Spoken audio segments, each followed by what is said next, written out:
Here's a step-by-step guide to using the SFC tool to scan and restore corrupted system files on Windows. Open Command Prompt as an administrator.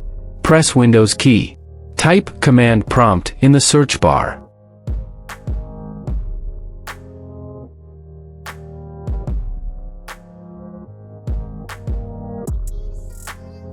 Select Run as Administrator.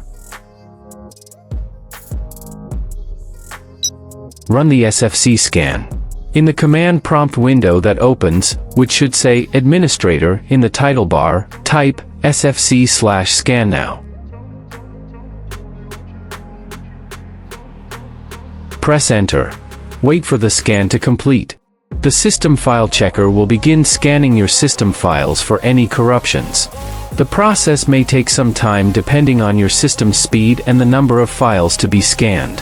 It's essential to refrain from closing the command prompt window or interrupting the process until it's finished. Running the SFC scan periodically can help maintain the health of your Windows system by fixing corrupted files. If the scan results show errors that couldn't be repaired, consider seeking further assistance or using other advanced troubleshooting methods. Review the scan results. Once the scan is complete, you'll see the results displayed in the command prompt window. If no issues are found, it will display a message stating, Windows Resource Protection did not find any integrity violations.